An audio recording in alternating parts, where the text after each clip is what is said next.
চোখের সামনে রক্তপিপাসু এক বিশাল জ্যান্ত কুমির, আর তার ঠিক কয়েক ইঞ্চি দূরেই কোনো ভয় ডর ছাড়া হাত জোর করে বসে আছেন একজন মানুষ। হিংস্র সরীসৃপটির দিকে ছিটিয়ে দেওয়া হচ্ছে তাজা ফুল, জ্বালানো হচ্ছে ধূপকাঠি, আর রক্তহীন করা সেই শিকারীও কোনো আক্রমণ না করে চুপচাপ গ্রহণ করছে পূজা।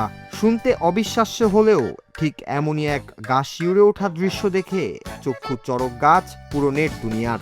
যেন অলৌকিক কোনো ঘটনার মুখোমুখি দাঁড়িয়ে স্তব্ধ হয়ে গেছে সাধারণ মানুষ। হঠাৎ করেই পানি থেকে উঠে আসা সেই ভয়ঙ্কর কুমিরটি যখন জনাকীর্ণ এলাকা পেরিয়ে একটি কক্ষে প্রবেশ করে, তখন উপস্থিত সবার মাঝে ছড়িয়ে পড়ে তীব্র আতঙ্ক। প্রাণ ভয়ে যখন সবাই ছোটাছুটি করছেন, ঠিক তখনই সবাইকে তাজ্জব বানিয়ে পূজার থালা হাতে সোজা কুমিরটির সামনে গিয়ে বসেন অনিল শর্মা নামের এক পুরোহিত।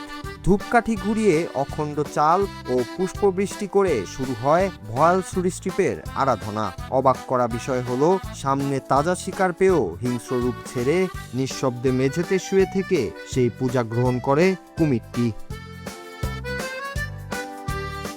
চাঞ্চল্যকর এই ঘটনাটি ঘটেছে প্রতিবেশী দেশ ভারতের তেলেঙ্গানা রাজ্যের বিচুপল্লীর অঞ্জনেয় স্বামী মন্দিরে। মূলত রোববার দুপুরে মন্দির ঘেঁষে বয়ে যাওয়া কৃষ্ণা নদীর পুষ্কর ঘাট থেকেই হঠাৎ করে ডাঙায় উঠে আসে এই কুমিরটি। পুরোহিতের পূজা পর্ব শেষ হলে সঙ্গে সঙ্গেই খবর দেওয়া হয় স্থানীয় বন দফতরে। বনকর্মীরা এসে দক্ষতার সাথে কুমিরটিকে উদ্ধার করে এবং ফের কৃষ্ণা নদীর নিরাপদ জলে ভাসিয়ে দিয়ে পরিস্থিতি নিয়ন্ত্রণে আনে।